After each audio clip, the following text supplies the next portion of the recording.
We are live. We are live from Nairobi, Kenya. This is The Alternative Voice. Welcome to our show tonight. Let's set up. Yes. So tell us, where are you tuned in from? Unasikiza ukiwa wapi? Yes. Are you from Nairobi, Kenya?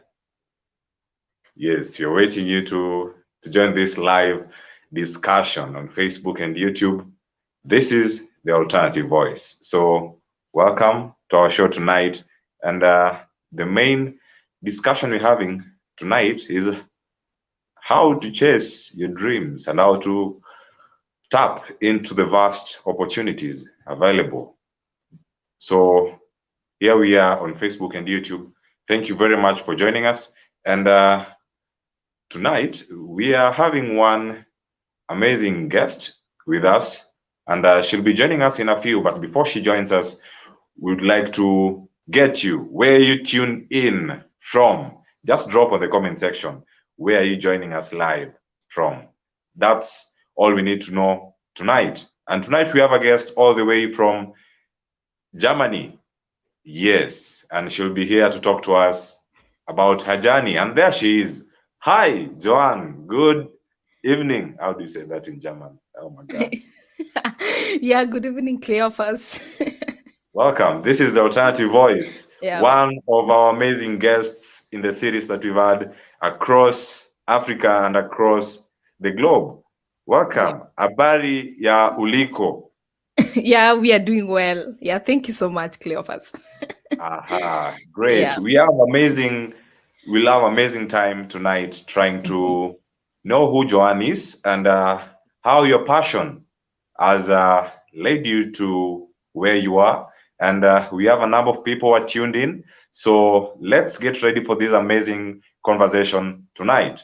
Just to mark yourself present, tell us where you're tuned in from. This is The Alternative Voice. If you are new here, kindly follow. If you're on Facebook or YouTube, kindly remember to subscribe on that channel.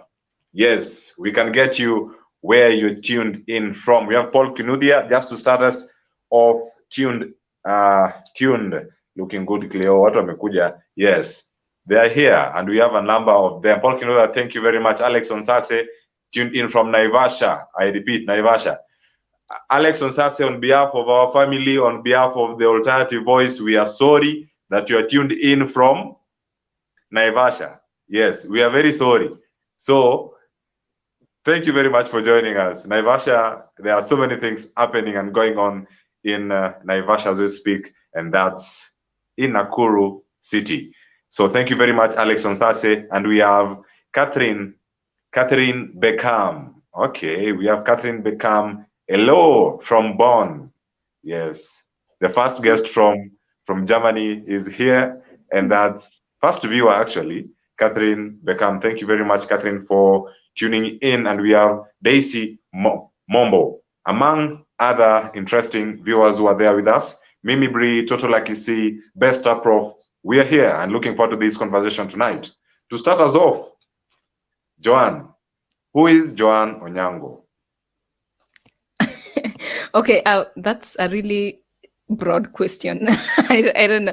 Okay, I'll just briefly introduce myself briefly. My name is Joanne Onyango, as you've heard, and I currently live in Germany. I am studying international media studies, and I'm a student at Deutsche Welle Academy and the University of Applied Sciences in Bonn.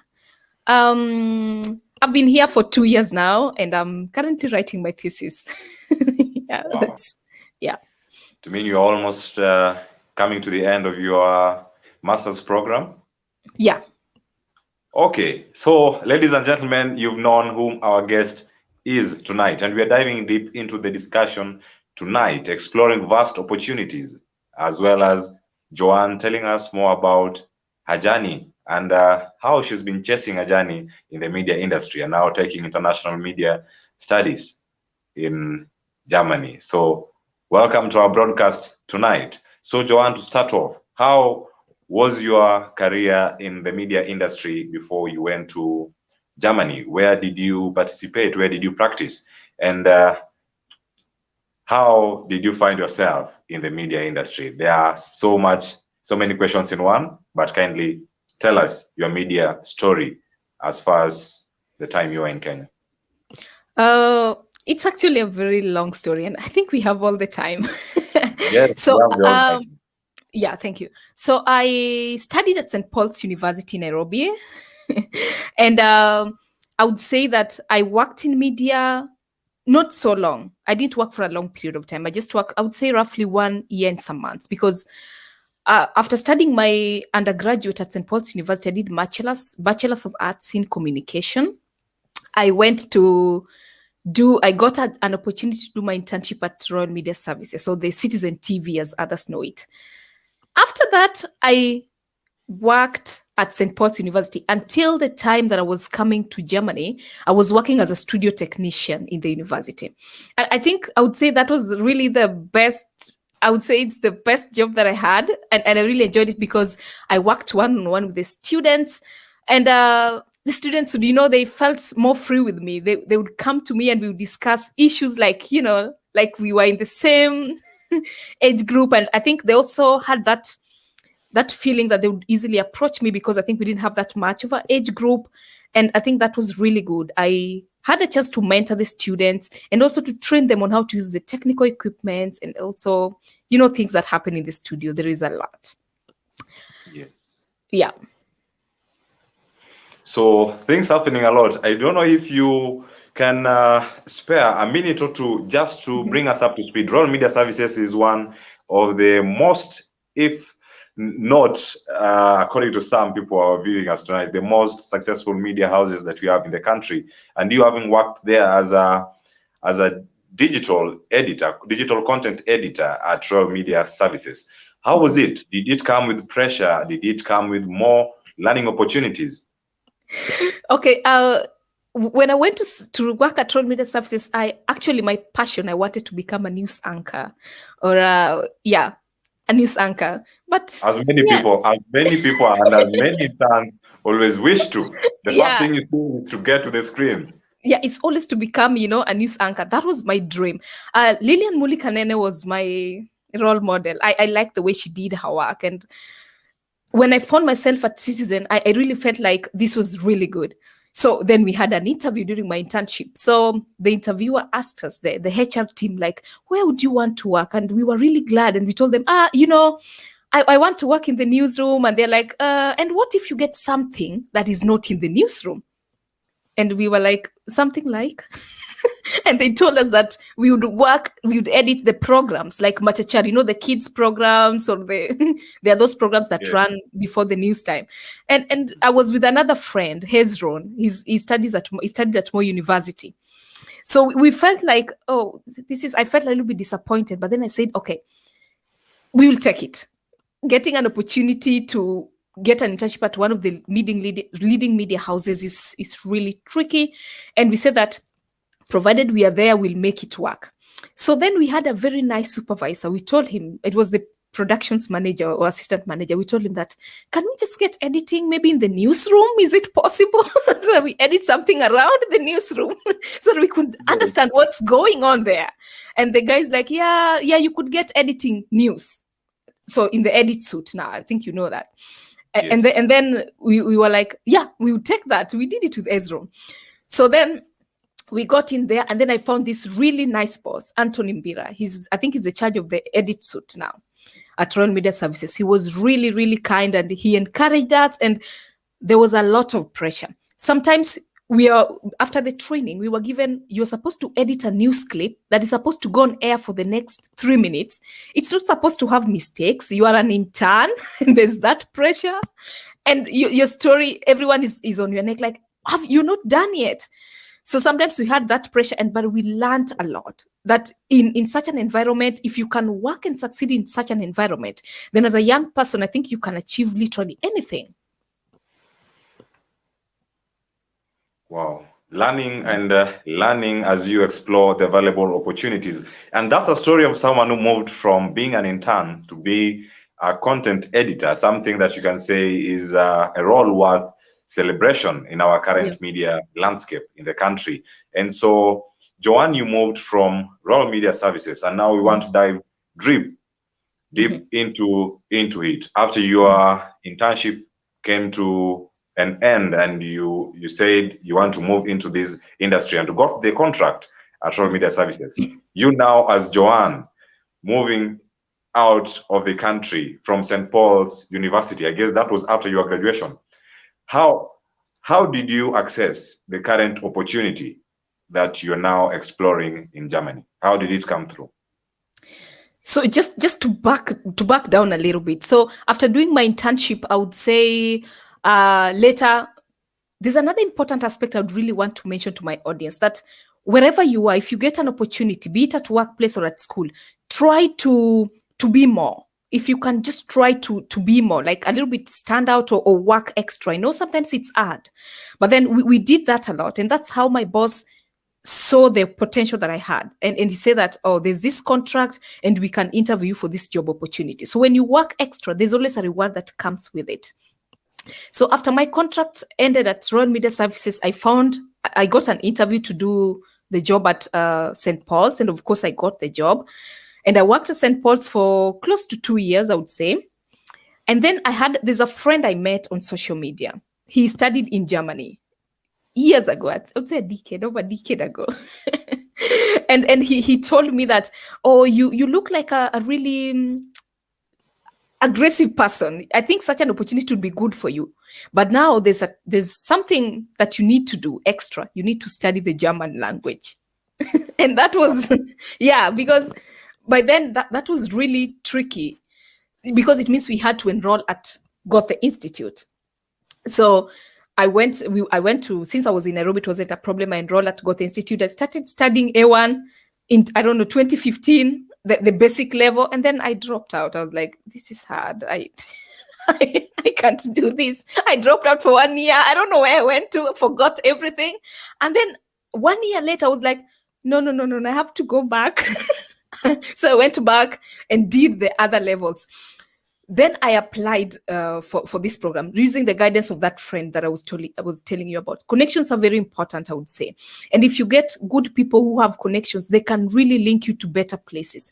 But all those, the opportunities don't really work if you're not talented enough, if you're not aggressive enough. You have to also put in some effort.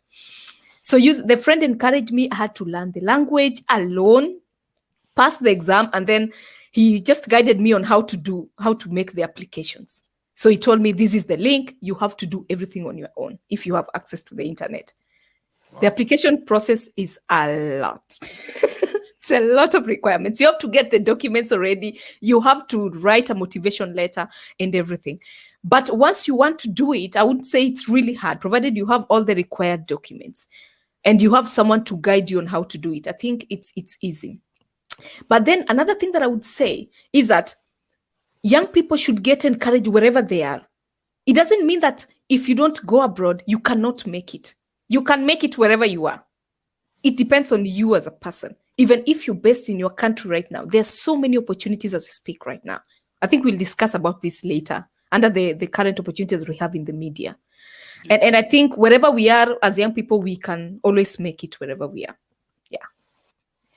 Wow, you can make it wherever you are, and that's the message that we have from Joanne Onyango joining us live from Germany. If you're new to this channel, this platform, this is the Alternative Voice. Feel free to comment, tell us where you are tuned in from, and if you have any question to our guest tonight, feel free, share with us, and we are here to give you appropriate response. We have a number of people tuned in from Facebook, YouTube, as well as Twitter through Periscope. Thank you very much for honoring this invite tonight, Joanne, and everyone who is tuning in across the country, across Africa, and across the world, and those who are tuned in from Germany. And so, Joanne, there's one question I would like to get an answer from you, and that's on the scholarship process. You've said it's a tedious process.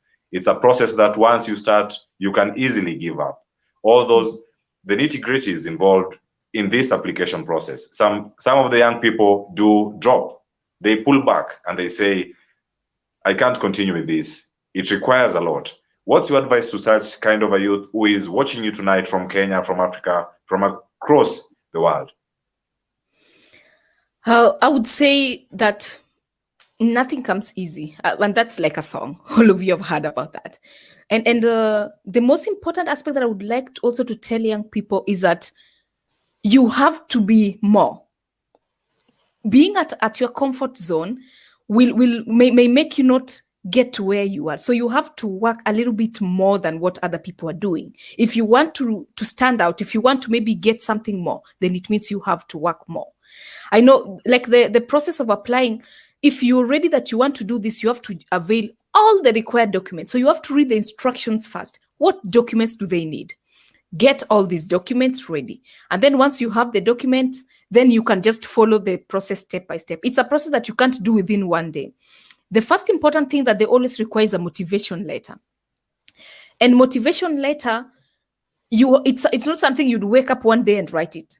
It's something you can develop on slowly by slowly. You need months or even weeks, because every day you need to write something, change it, edit it, and so on and so forth. But if you just write it on one day, then sometimes you write it in a rush and then you don't find the right content. In relation to other aspects, what I'm talking about is this. When you have created a vision or a goal, you have to have a plan. How am I going to achieve this? And in case, of course, sometimes it's really hard. Like sometimes I tell myself, I have exams next month. I have to create a timetable. Who follows the timetable anyway? It's sometimes, yeah. Sometimes it became like a cliche when you were in high school, and every time a motivational speaker would come to your school, they would be like, "Create a timetable for you. This will be a guide for you all through." Mm-hmm. Yeah, and sometimes I myself create the timetable and today I'm going to study this, tomorrow I'll do this, I'll listen to this, and then at the end of the day I realize I've not done any of the things that I wrote on the timetable, and then I feel like now I'm feeling worthless. Now I've wasted my whole 24 hours and all that. That should not discourage you. That's what I would say. Like you can have a plan, but don't get discouraged. There's so many things that you need to do, and I would also say that what is important is planning. Create a plan and then just have that focus. You don't have to give up. I know sometimes it's really hard. If you have people who can guide you through these processes, it's always not very difficult, provided you have the right people besides you. Create a good network and have those people who can contribute something positive around you wherever you are. And that's the word from Joanne Onyango tonight. We have those people tuned in, and if you can get the feedback from our guest, not our guest, from the production end, if you can get the response that we're having, quite a number of people tuned in from Facebook and YouTube, and they're having their questions. And before we get to that, that's Herman Kamariki, one of our previous guests and a host at Hot 96. Now, Herman Kamariki here, sitaki kusikia nikiitwa young people tena. Herman jamani, you're a young person. Ask the beautiful woman, can she donate me a similar headphones? Yes, we'll be coming back with such of Herman's questions, but guest amesikia. So we are here with a guest. And John, before we get more of these questions, we would like to get these from you when it comes to motivation letter.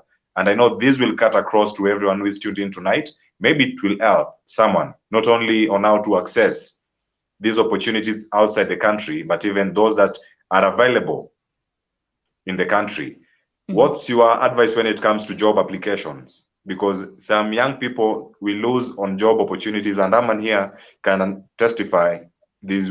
We've had cases where young people lose job opportunities. They can't be called for interviews because of their CVs and their motivation letters. If you can say the cover letters, what are young people doing wrong in these applications? I think what mostly we need, sometimes, in school we are taught different theoretical programs, things in theory and all that. But what I think we also need in our country is to help people on how to transition from the university or from the tertiary level education to the job market. How do you structure your CV? For example, if in the job application, the instructions there, they have said that they need someone with the technical skills. So nowadays, there's a really important aspect that I would like to mention. Nowadays, most companies, especially the big companies, they don't evaluate, they don't study CVs individually. They don't take someone's CV and read it. They have a software or a system that does that automatically. And these softwares, they have an algorithm that only detects words if you've used the phrases that were required in that application process. Those instructions that were given, the exact job positions. If you don't include those in your CV, then automatically this software doesn't recognize you and you are selected out, you dropped out of the system. You don't even qualify to the shortlisting level. So when you're making a job application, try to modify. I know something, I also used to do this. You have this one CV that you created, I don't know, 3 years ago. Yes. And then every job that you want to apply to, you just say, I have a CV. You just forward this single CV without even structuring it, without even editing. I think I've also made such mistakes. So sometimes what you need to do, if you get a job opportunity that you want to apply for, read the instructions and then try to edit your CV in line with, do not lie, by the way. Number one, that I would also say, don't lie on the CV. People do that. Like, I've studied French and then you can't even speak French. But they'll say, Joanne, they'll say what they need is only a working knowledge. Provided you can say on your end, you can say the Guten Morgen things, and you're just okay to communicate with Germans. Yeah, but lying days, they're just 40 days. You'll be caught one day. What if your boss says that, okay, we have a guest coming from France and we need a translator? What will you do then if you can't speak French and you said you'd speak French? So the line we make on our CVs. Exactly. So what I'm saying is that you have to, don't stick to this one CV that you keep forwarding. Yeah, I have gotten this link, forward my CV. You even send your CV to other friends to forward for you. Take your time with your CV, edit it, and the most important thing is that try to edit your CV every moment you're applying for different jobs. Edit it so that it suits that job that you're applying for. If you have any skills that you feel would match these maybe job opportunity that you have, then try to edit your CV in that manner. The same to your cover letter.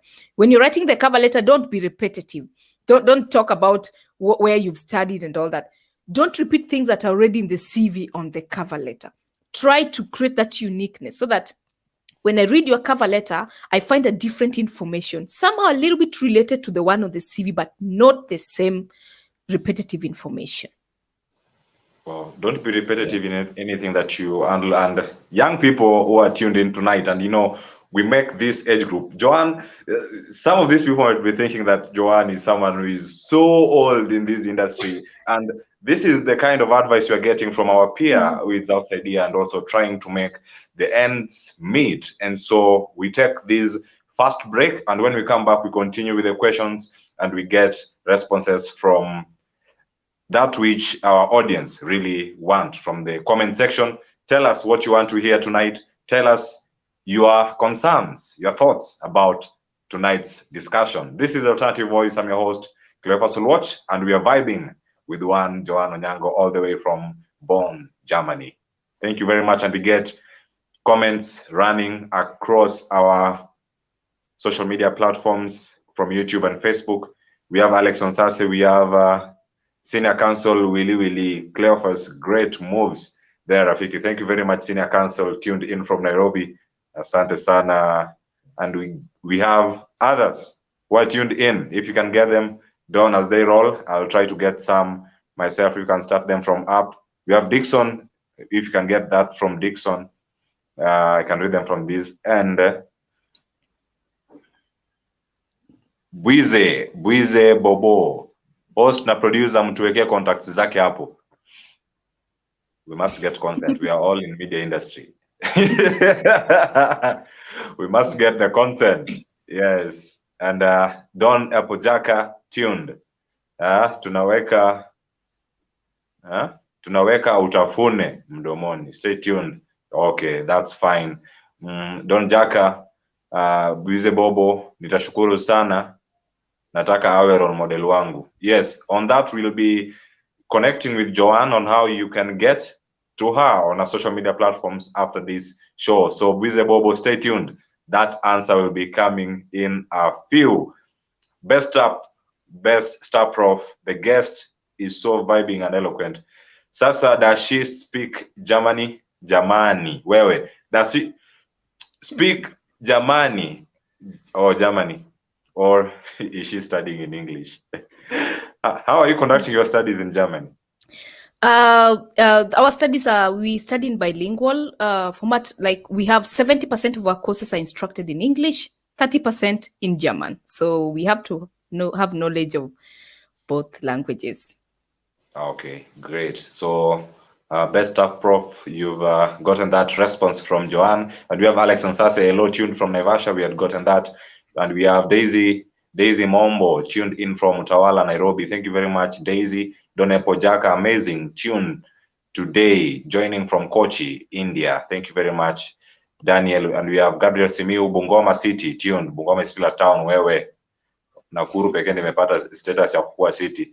And we have Total Akisi team Apana Chelewa, Middle East, well represented. Thank you very much, Total Akisi, for always tuning in. And we have hello from Catherine Beckham. And we have, who else is here? Mimi Bri, oh, nimesahau kusema niko Naivasha.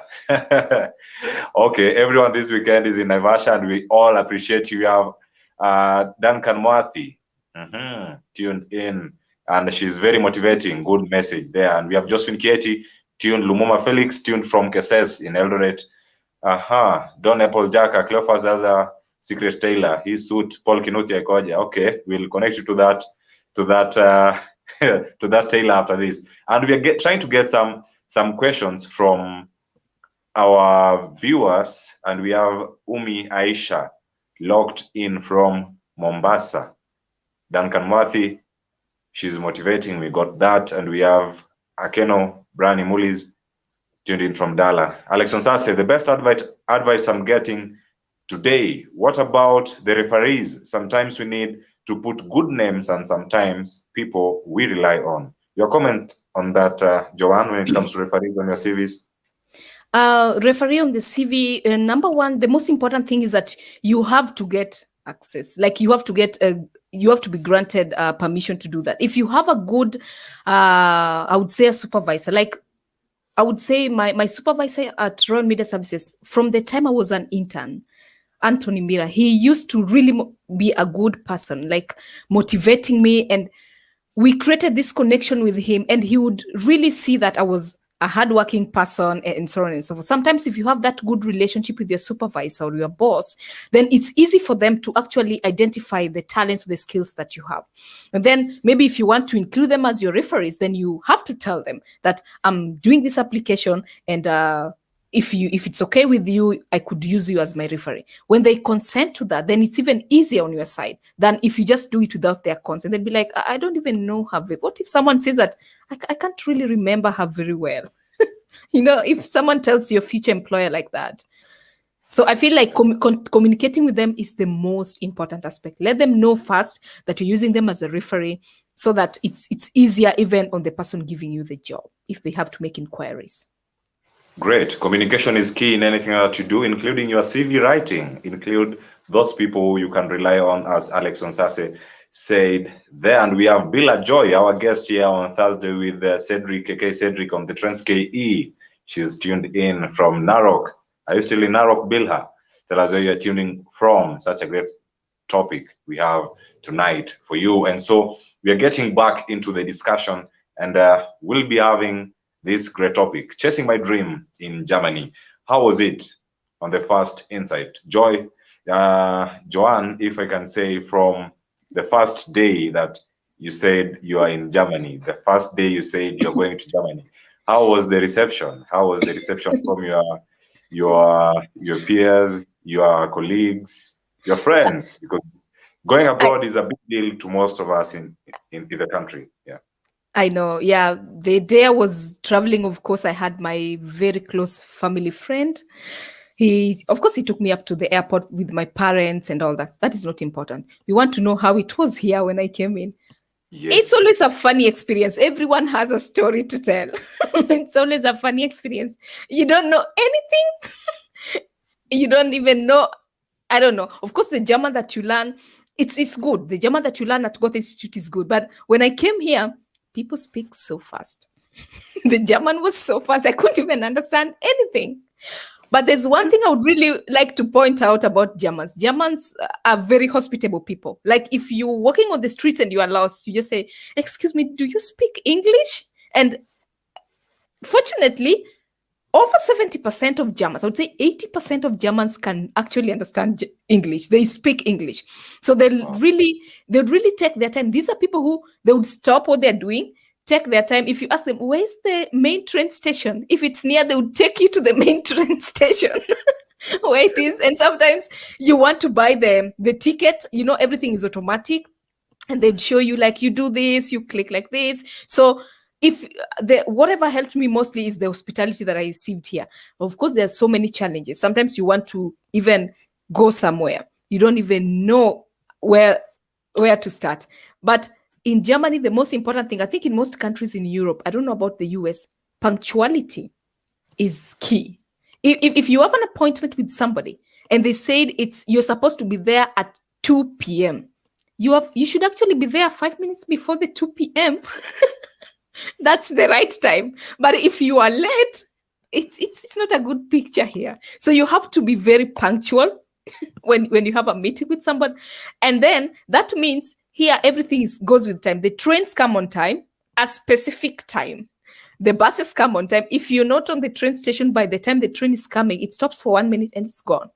So if you miss that train, the next train may be coming in the next 10 or 30 minutes. So everything is connected with time. So you have to plan well and then know how it is. And then here I found good friends here in Germany who actually helped me. Yeah, I've made so many friends. I have this family that I have. I also have my good friend. She's tuned in here, Catherine Beckham. She's also like my good friend and somehow my boss or something. Yeah. So if you have really nice people with you, then they can really help you through this process. But it's really a long story to talk about. Living abroad, especially when you come in as a new person, there's so many experiences. Sometimes you have an appointment, you go to the train station, you get the train, and then you're like, oh, I'm on time. So you're sitting in the train. In the next 10 minutes, you realize you took the wrong train. Then Wow. you have to go back to the stop and you're already late. Or sometimes you are early, but you've forgotten. There's always something, in between. Either you are early and you've forgotten your documents, or you took the wrong train, or the train is delayed or cancelled. So there are always like some funny experiences that we had. Sometimes we laugh about them with our friends. But I would say right now it's really okay. Yeah, we learned how to navigate in the country, and it's really nice. If someone comes, we'd really be glad to motivate them or something, or to encourage them if they need any help. Yeah. Great. And it's good to have Catherine Beckham tuned in on our platform tonight. And so there's one elephant in the room, Joanne, in the media industry. There are those people who are asking, actually, before we go to that specific topic, as you are explaining and giving us all the aspects of the good relations that Germans have with the newcomers and those expatriates, those who are in their country, and they can say the issue of racism is something that we can really never forget in any discussion that we are having with those who are abroad. And that's the fear of most people who are with us in our country and they plan to go abroad. In your case, what was the reception? Okay, yeah, as I started, I would say that the topic of racism is a very controversial issue as we speak right now. I would say globally, across, whether in US, Canada, or anywhere. But I would only speak from my own experience, because everyone has their own story, how they whatever they experience. And I would say that most of the stories that people have, or the perception that people have about places, is what they hear from their friends. So you realize that if maybe I have an uncle who is here in Germany and he had this one bad experience, so he takes this one bad experience. So when he goes home, that's the only bad experience he talks about. And maybe he has a circle of 1,000 people, and he tells everyone, oh, those people are really bad. They are very racist. And it's just his own, just that one story. And when all these people have, they build that perception. That brings me to another very important point of fake news. The same story, when you turn it back to fake news, it's the same thing. When I just create my own story, put it online, and then start spreading it like that, for example, you realize that unless you have one-on-one experience with a place, like in Germany, personally, I would say I've never experienced like right out racism here in Germany. Ever since I've been here for 2 years, I've even, maybe when I'm walking, for example, I don't even carry my identification documents. I don't even know the last time. I've just kept them in the house because there's no police officer who would stop me and ask me, where is your Aufenthalt? Where is your identification documents? I've never received that. So I only carry my student card because it has the travel document or something, and that's it. So far, I've never experienced this, and I'm based in the west part of Germany. Maybe people who live in the east have a different story, or in the south. But every state, I think, has their own story. And in Bonn and Cologne, there are so many immigrants, and I think that also could be a contributor. So it's not really a big deal here, interacting with immigrants. Yeah. Great. So if you happen to go abroad, if you're tuned in here, and you happen to go abroad, please come back with some good stories. I know some might not be good, but please Stop. motivate others. Yeah, stop. It's really sad. Yeah. When I was coming there's another friend of mine. So she asked me, I know this was said out of confidence, but so she asked me, oh yeah, you got this scholarship. Oh, that's really nice. So she asked, where are you going? And I'm like, I'm going to Europe. Europe, where exactly? And I'm saying, oh, I'm going to Germany. Like, oh, I would never go to Germany even if I got a chance. I'm like, why? And she's like, oh, they're so racist. And that's just based on the story that she had from someone else. And that could only be a single experience from a single person. It's like when you're doing research, you can't, if you're doing maybe collecting data about the citizens of Kenya, all of them, and you just take a sample group of maybe just 2 people or 1,000 people, that cannot be a representative number. It's just an experience from one person. A small fraction, yes. Yes, yeah.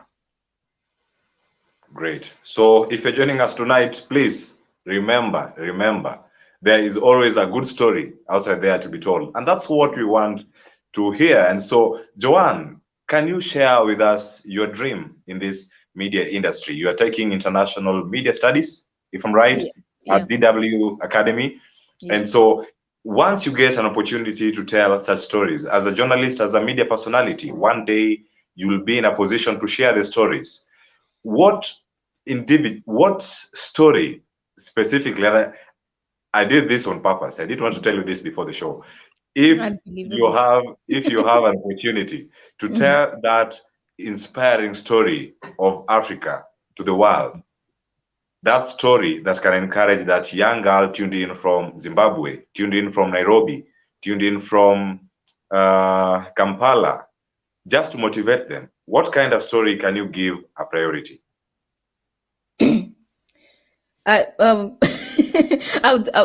would say that if I was to tell a story about Africa, I would tell them that there's no difference between Africa and any other continent. I would portray Africa in a manner that, as much as we may have unlimited resources, as much as we may have digital divide, but we are equally the same as any other country in the West. This is what I mean. Right now, when we talk about media right now, the media platforms are changing drastically. Everyone is going online. TV is, I would say, dying out. Radio is, in these countries, I think radio is now almost close to dead. That is contrary to Africa, for example. In Africa, people still listen to radio. People still watch news on TV. But how many people are using online if we just speak about Nairobi only? Almost everyone. So the differences that we have is that there are also nice stories about Africa. There are so many encouraging stories about Africa that can be told, that young people themselves who are in Africa can also tell these stories. You don't have to be, I don't know, in US to tell an African story. Even from Africa, from home, you can have your own platform. Right now, we have so many digital platforms. We have TikTok. We have Instagram. You have to start with TikTok. Yes. Yeah, it's like the leading TikTok. And then we have Facebook. We have Instagram. Young people who are doing media, they can use these platforms as an opportunity to become better, or to tell stories that are relevant, or stories that people who are in other parts of the world don't know. The aspect of the internet is uniting us, and I feel like if we can make use of this opportunity, then we can tell African stories using this platform. We use these platforms to tell African stories. Wherever you are, in any place, as a young person, you have all these tools at your disposal. Joanne, currently, is it still in confidence that you can share with us what are you working on your thesis? Oh, okay. I just hope that someone is also not doing thesis and is here and will steal my topic, you And will know. steal, yeah. Okay, and steal my topic, and then I'm okay, I'm joking. So I'm working on the influence of editorial policies on the mainstream media, on the online digital platforms. The influence of editorial policies on the online news media platforms. What I mean is this: there are editorial policies that are set in different media organizations have their own editorial policies. Leave alone the media laws, they also have these, and the Media Council of Kenya. So these editorial policies, because every media house, as we speak on about today, they have an online platform. But do they apply these editorial policies to the online platforms? Because we know that audiences are different in online platform, consumption pattern is different, and maybe view time is also different. How do they involve the editorial policies in the online platforms? Do they even have a structure? Do they have an editor for online content? Do they have someone who is really ensuring that the content that goes online is really key content? Or are they just feature stories that no one really wants to care about? Because right now in Kenya, I would say, for example, I left Kenya not a long time ago. I would say that if a story goes on TV as story 1 or story 2, then it is the story. It is the discussion in the country. But if it's published online, so online is for other stories, like other funny stories and memes and all that. But TV, if you want a story to be, how do you call it? To set an audience or set a topic, then it has to be on TV. Yes. But what about online? How are we setting an agenda for online news media? Can Kenyans consume content online? And without getting, because the other issue that we also have is media literacy. And that goes hand in hand with fake news. So people cannot even tell. In my country, I don't even think, if I get a fake news story on Facebook, or my aunt who is in the village or in another city gets fake news, how will she even tell that this is not true news? This is not real news, sorry. How will she distinguish that? So we still have so many issues, so many barriers to that. Other than the digital divide, we still have the issue of media literacy. There's online content. A huge, I would say 80% of Kenyans have Facebook, they can access Facebook, but are they able to distinguish between fake news or this propaganda and the real news that they should actually focus on? If we even talk about politics, right now campaigns are going on in the country. How is it gonna be for the young journalists? Wow. Yeah. There's a huge gap. There's a huge gap that we hope your thesis and your research will provide that solution back at home and also generally in the global media landscape. And we have a number of people who are tuned in. Thank you very much for sparing your time tonight to join us live from Nairobi, Kenya. I'm your host, Claire Fasol-Watch, and we have our team in India. If you can get the comments flowing in just before we come back to this session. We have Catherine Beckham still tuned, and Daniel Jaka has this one question before we come to that's from Timothy Mueteri, watching from UK, loving the show. Thank you very much, Timothy. And we have Crispin Juma, locked in from Machakos, Kenya. Thank you very much. And we have Daniel Jaka. Just want to clear my curiosity, had that it's easy for a lady to get a German visa than a gentleman. Is that true? Okay, to get a visa to Germany, there are so many ways you can get a visa. You can come here through a job visa. You can also come here as a student. I don't know. Maybe in ladies, I don't know what you mean exactly, but I would say that the chances of the opportunities are equal. The German consulate is very strict and very straightforward. So if you have and something specific that you're coming to do here. For example, if you're coming to study here and you have an invitation letter from the university and you are a guy, I don't think they would say that, oh, you're a guy, now we know we can't take you, you're a guy, we just need a woman. They would never do that. So I think opportunities are equal and offered to many people, and anyone can actually apply and actually come to Germany, provided you have a reason. You just can't say that I'm just going there to, you must have a reason. Are you coming to work or to study? I think that applies to any other country like US or Canada. Yeah. And that's the message Daniel should take home. And if we can get other feedback and response from our viewers tonight, we have Best Star Prof. Can you study and work alongside? Can you do the same at the same time? Work and study? Are hustles available? What about the pay? Inaweza omosha mtu akipata scholarship. And to add on what Best Star Prof is asking, all the issues to do with work and also studying, Joanne, if you can just tell our viewers tonight, with the limited resources that we can say we have in our country, you find some people still rejecting options given to them. And those who are from Moi University main campus, we had this discussion this week, and we know of a lady who turned down an offer because she really knew what she wanted to become. She either want to be on TV or to do communications and not radio.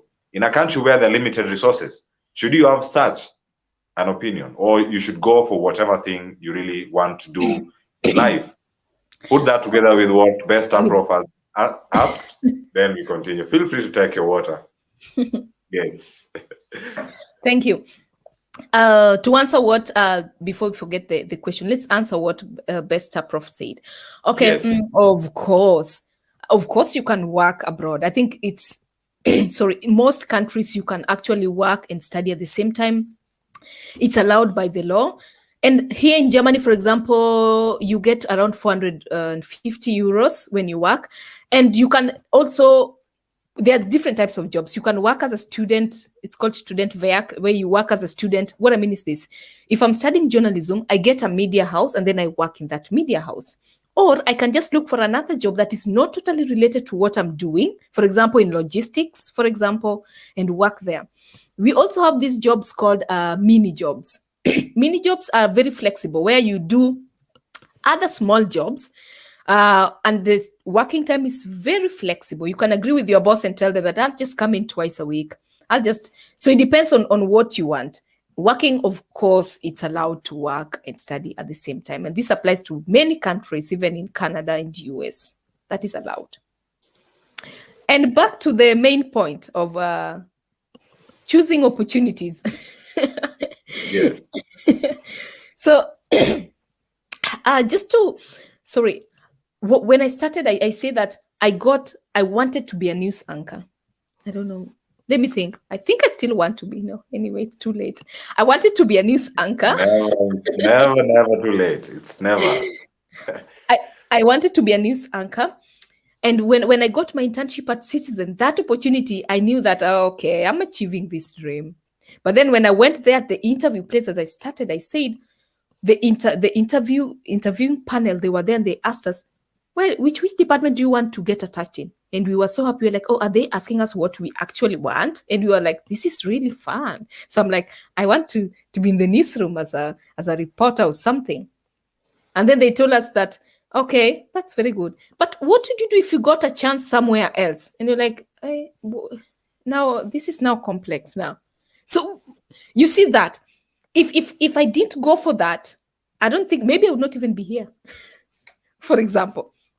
But I took that opportunity of working as a programs editor. We worked for 1 or 2 days. Then we talked to the supervisor. We told them if he could put us somewhere close to the newsroom, and then we edited news. We would do news editing for the stories that went online at 9, the prime stories. So what I would say is this: when you get an opportunity, I know that the aspect of availability of resources plays a huge role in a decision. But I think in the Kenyan aspect, I would say that if you get an opportunity, just take it. I would advise that just take it. And then see what you can do, you can actually do with that opportunity. What can you achieve with what you have, And I think that is the most important part. Take that opportunity that you have, use it as a bridge to cross to wherever you want to be. It doesn't matter how you started. Who even cares how you started? What is the most important thing is like, how far have you come? How far are you willing to go? So, even these billionaires, they always just say this story like, oh, I started this to motivate others. But does it even matter right now? It doesn't matter. What matters is how much have you achieved with what you have? How far have you gone? That is the most important thing. Where you start is not a problem. Start anywhere. You don't need to be stable. Just start anywhere. And then you can go wherever you want to be. Yeah. Good advice to young people watching in tonight. And those people will be watching this clip after this session tonight. Don't be choosy. Grab the opportunity you have right now and look forward to where you will be in the times to come. And we have Athlete Muhonja tuned in from Umoja. Thank you very much, Athlete Muhonja, for being here on our YouTube platform. Remember to subscribe and also to follow our platforms across our social media pages, be it Facebook, Twitter, or YouTube, where you're tuned in from. And thank you very much. We have Vera Clara, really enjoying the conversation. And Vera Clara, if I'm not wrong, this is one lady whom coming to Nairobi and knowing her, she's one who has really dedicated her time in learning the German language. And I really hope, and I know she can type, she can easily type. At times we talk and I can't get what she's saying, but she speaks good German. Yes, so thank you very much, Vera, for tuning in. We have any other comment that we have down there? Wanna producer, we can get it on my end. The backend has just refused to click. Does Germany have good opportunities than US? Please help a friend. That's a very broad aspect. Of course, countries are different in different things. There's so many different aspects. Are you talking about job? Are you talking about studies and so on and so forth? I've never been to US, though. I've dreamt of being in US, but I've never been to US. So I won't really be in a position to compare that. But I would say that opportunities are everywhere, and you can actually, wherever you find yourself, you can actually be whatever you want to be. And even back in Kenya, right now, with the knowledge that I have learned or I've gathered right now, I feel like if I come back to Kenya, for example, I would create an input in so many aspects. So it depends on what you want to do as a person and where you are. But opportunities, I would say, wherever you are, there are opportunities. In US, of course, countries may differ. And I can't compare the two. I've never been to US before, so I can't compare any aspect. But I would say that it differs, and one opportunity may be available in Germany, the other one may be in US. Okay. So I would say that is different from depending on the country. Yeah. Thanks for that answer. We have Joy Bilha. Before we come to the comment from Vera Clara, she's written something that I'll let you read. And okay. Our guest is such a vibe today. That's from Bilha Joy from Narok. She told us she's tuned in from Narok. Does she have a platform or planning to have one to mentor our youth back home on such interesting topics, on opportunities, and also on living? Yes. And we have Sandra Good, who is tuned as well. Okay. So just to answer that before we go to the next point, initially you asked me about what I really want, Yes. I don't really vision myself right now working in the media, like really working to become a news anchor as I wanted to. Priorities change with time, maybe due to the exposure that someone has. But I would say that what I really want to do is, if I can get, of course, I'm trying to create a platform right now. I'm still working on it. I'll share with you guys. I'm sure we'll have such a discussion next time. But we'll be glad my plan is to have a platform where I can really mentor young people. That's why I said I really enjoyed my work at St. Paul's University. I had this connection with the students, and they also liked sharing their issues with me, and we discuss very, very many issues. Some would come to me with their private issues, especially the ladies, and we would just talk like sisters and brothers. So I feel like if I can talk to young people, if I can have also that platform and really encourage and mentor young people, that would really be nice. I don't mind doing that, and I'm really actually working on that with a friend of mine.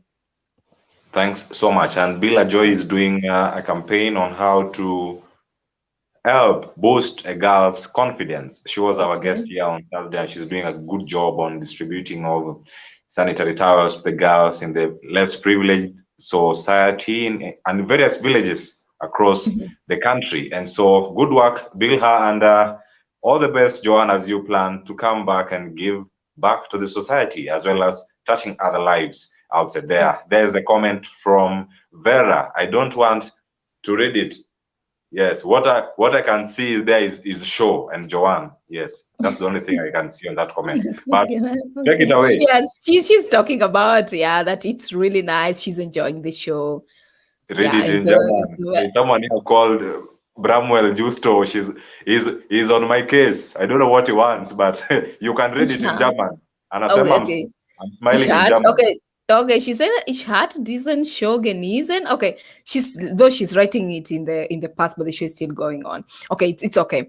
And then Joanne hat gut gemacht. It's like, yeah, Joanne does well or did well or has done well. Something. Great. Yeah. Great. Show us your ways, princess, so that we can be in a position to get to learn such a beautiful language. If Joanne actually, when you speak it, someone might really want to go to a class and attend such a session. But I don't know, how long can it take you to learn such a having a continuous conversation with someone as we are doing tonight? How long can it take you? Or it comes to practice? I would say years. How long did it take you to study English to this level that you are in? Your entire life. My entire life, and I'm still learning. There are some things I can't.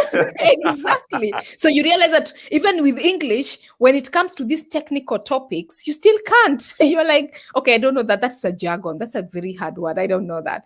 So even with the German, with learning, let me not talk about German, but learning a foreign language, what you need mostly is consistency, and then having this platform to always, practice the language.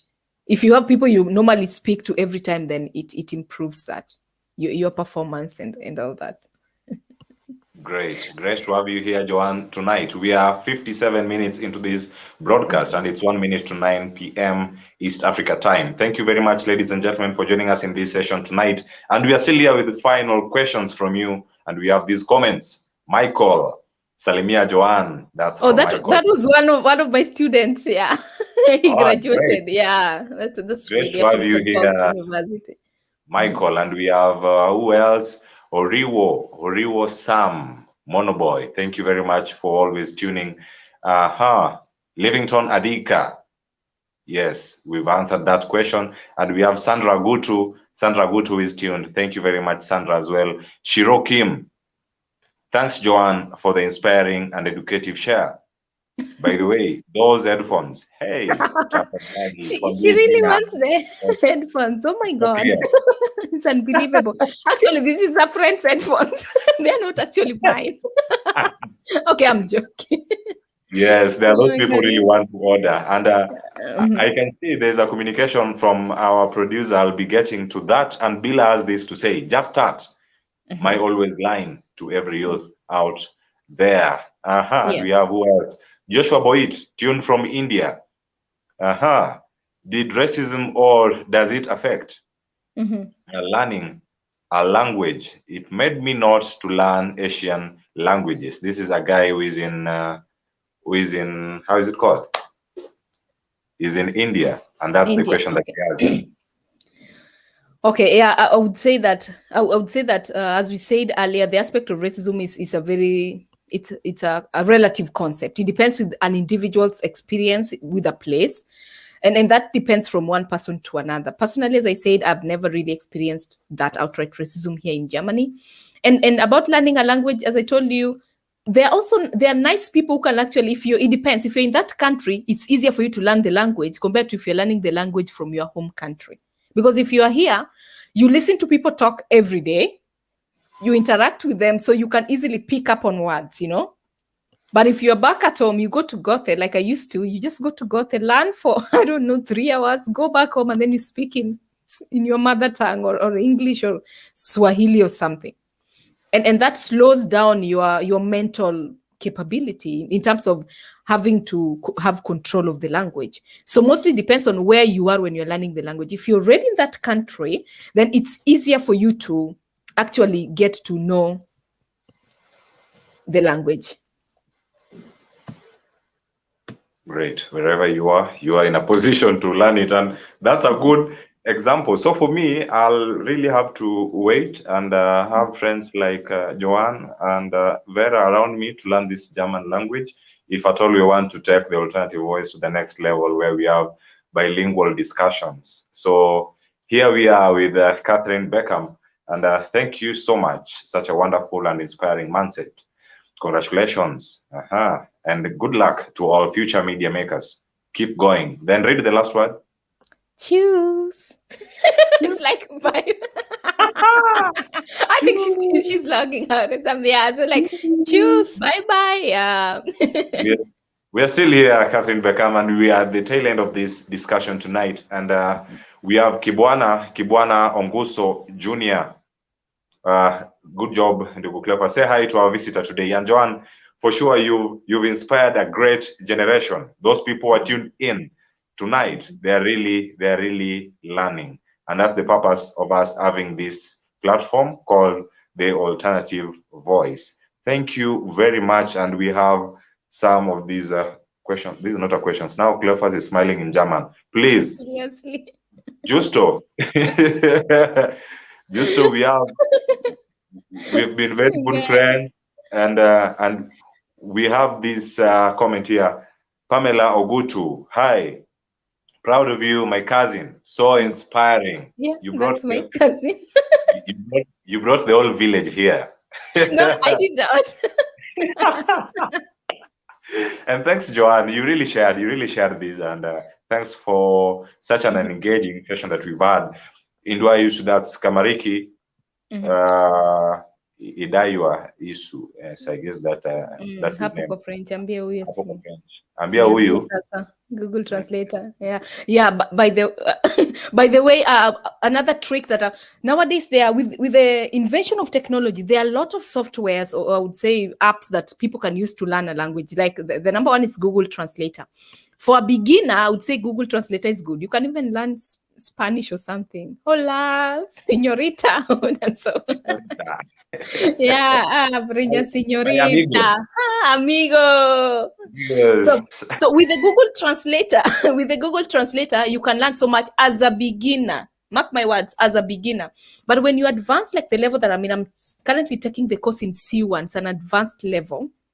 Yes. Then you realize that Google Translator's algorithm doesn't match. It's more of a basic learner. So you need other apps. There's another app called DeepL. It's better and more professional for you to learn a language. And then there are so many apps that can help you learn different languages. Nowadays, you don't even need to go to class. You just need to find these language app like Linguist and so on, and then you learn different languages. Wow, great. Beda Otieno, our graphic designer, great insight on the timetable topic. You got me really well. That was when you're referring to timetable and you planning yourself. Thank you very much, Beda, for joining here. We have Senior Counsel Willie. Vivid explanations there. Thanks, Joanne. And we have Shiko Kim. Hello, everyone. I love the show and the guest. It's so inspiring already. Please tell us, how can we secure a career opportunity or any career opportunities in Germany, both in education and non-education? Education. So the most important thing is that nowadays we're in a very good society. I was talking to a friend who came here so long ago. There wasn't even the online things, there wasn't even Facebook then. Facebook and Twitter, they're just like things that came here early 2000 or something. So nowadays we have the online platforms, any information that you want. For example, if you want scholarships that are connected to studying in Germany, there is one leading organization. It's based in Upper Hill, the DAAD, the Deutsche Academy. It's like a German exchange program organization, DAAD. It's in Upper Hill. Hapo karibu na, sorry. It's next to, I'm speaking in Swahili. It's next to the is it the Supreme Court, or there's a court in Upper Hill? Is it Supreme Court or the High? Opposite. Milimani Court. Directly Yes. opposite, there is the DAD, that one. So the DAD, it's a German exchange program that helps students globally to come to secure scholarship opportunities. They have programs ranging from journalism, medicine, there's this word, I don't want to say education, pedagogy, that vocabulary, like when you want to start to be a teacher and so on and so forth. But mostly the DAD deals with the master programs, apparently, in most cases. But again, you can still also apply directly to universities for undergraduate programs. There are so many opportunities. You don't have to use the DAD. You can also apply directly to universities. I think there are also organizations like, there's one organization that is known for helping students apply for scholarships. It's called, I've forgotten the name. I can't remember. It helps students, acts like a transition between students who are in Africa, and maybe they want to, let me talk about Kenya, because one of the students that I know of was in Kenya, and they want to apply to Germany. Yes. But there's an amount that you pay ahead, around, I don't know, 70 euros or something like that. Yeah. Great. And those are the links on our comment section. If you're on YouTube, you can get that. Find scholarships DAD, and that's the link. And all the best as you try out these available opportunities. And so, Joanne, we are almost bringing this to an end, and we would like to get your perspective and on this question: how has your life changed? Corona pandemic came through when you were in Germany. How has it interfered with your relations in your career and also your social life? I think Corona being a global pandemic, it's really affected people in, I would say, in a very common way, in a very similar way, you know. People can no longer have time with their friends anymore. You can't even be in a like a one-on-one classes anymore. Because last year when the Corona break out, I was, I think, in the second semester or something. I was to go to the second semester or something, and then we were told, no, we cannot have online classes anymore. We cannot have face-to-face classes anymore. We go to online. Then we were introduced to, there's this software called MS Teams. We were introduced to, Zoom is easier. So we were introduced to MS Teams. Those are new softwares for platforms for studying. And you have to learn how to even raise your hand. You can actually raise your hand there. You have to learn how to use this software to share the screen if you have a presentation. I would say that the issue of the pandemic doesn't actually only bring in the negative aspect. It also brought in a very positive aspect, so that everyone is thinking towards the digital direction. Yes. Jobs, people are working from homes right now. If it is studies, people have gotten more exposure to using online content or using online platforms in terms of learning. So you can use Zoom, you can use MS Team, you can use WebEx, and so on and so forth. And another opportunity that I would also say is that the issue of the pandemic, I was reading some article that was done by economics in the US. They're saying that the issue of having the pandemic with us has created this idea of home office. Everyone wants to work from home now. No one actually wants to go to the office. But a survey was saying that if this continues, then it's going to have a huge impact, so that most jobs will be connected towards, so organizations will try to make jobs in such a way that maybe 50% of the time you're in the office, or 30% of the time you're in the office, and another 60% or another 70% you're working from home. So it could also be an advantage. So you have time with your family and so on and so forth. Or you just be lazy and just, I don't know, just drink wine and watch Netflix and don't work at all. So sometimes it also has something to do with productivity. How productive are you when you work from home compared to when you work from the work environment, the office? Yeah.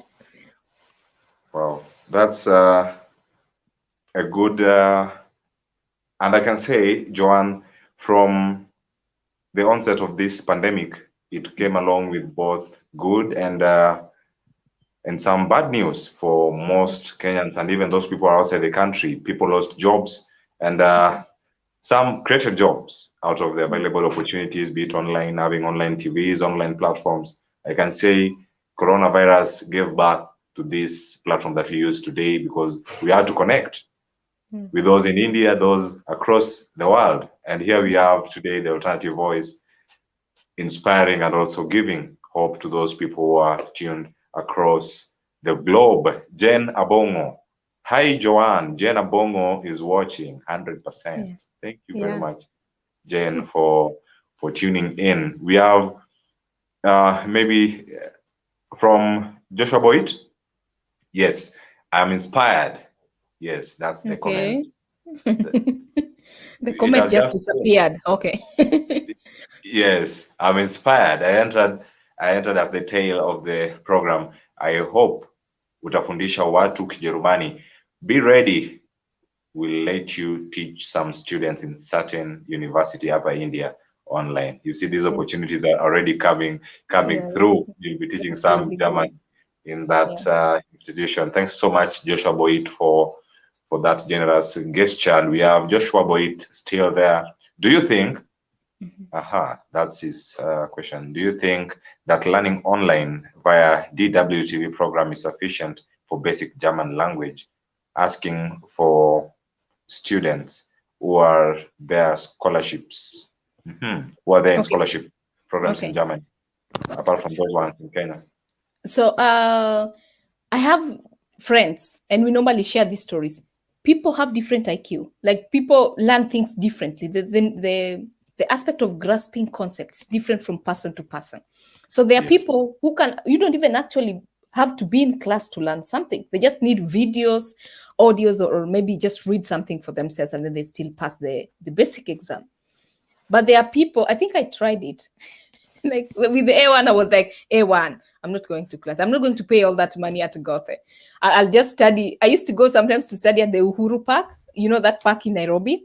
Just sit there with those people singing and then just study. I had a friend who was he studied German in Stare.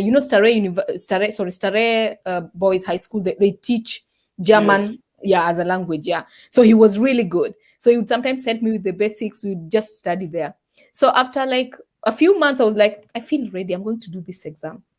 I went to do the exams and I got 40 something. I got 40 something. I was like, I thought I was ready. What the hell? Okay, then I just paid the money. So I paid and then started studying.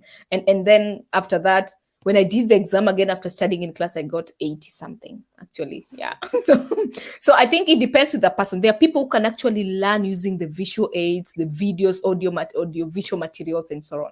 But there are people who have to be in class. So it depends with you. By now, I think you know how good you are in terms of grasping concepts. So if you can learn something by not being in class, then of course you can just learn using the videos. You don't have to be in class, especially for a basic level. You don't have to be in class. So it depends on an individual, I would say that. Great. And what a way to bring our discussion tonight to an end. And before we do that, Joanne, there are those people whom you invited, they're still here with us. There are those people who we got this invite to join this live session tonight. Your word for them, as far as the grasping and grabbing these available vast opportunities are concerned. What I would say is that there's this idea that people always tend to believe that wherever, if they're back at home, they can't make it. I would actually say that there are young people who are in Nairobi or Nakuru or even in the village and they have made it. So the aspect of opportunity, I know sometimes it relies mostly on the location, like where you are, but I would say that you can also create that opportunity from wherever you are.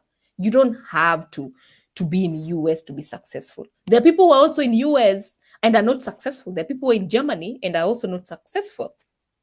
So you can have that opportunity from wherever you are. But if you also get an opportunity to be abroad, then of course you make use of that opportunity. But the most important thing that I would say is that always know that there are so many resources around you, especially with the online, the availability of the internet. There are so many resources. Internet is free. You just need to buy the data. You don't pay for the platforms. It's free. you can do anything. You can make yourself better by just using the internet. And that's like my comment today. Yeah. Thanks so much, Joanne Onyango. Peter George, you are tuned. Julius Githinji, you are tuned. Thank you very much. Nicole, Caroline Omolo, thank you very much. Evan Somondi, Pascal Sala, nafuatia show kutoka Kakuma. Thank you very much, Pascal Sala, Caroline Omolo, and everyone else who tuned and joined live on this discussion tonight. It's been an honor, and thank you very much, John, for accepting the invite to join us at the Alternative Voice. Till next time, keep it here, and remember to subscribe, to follow. Keep safe. COVID is real, and stay safe. Protect yourself and your loved one. Have yourself a good night. Say good night in German as we finish. Gute Nacht. Gute Bye-bye. Nacht. Okay, let's just say choose. Bye-bye. Yeah.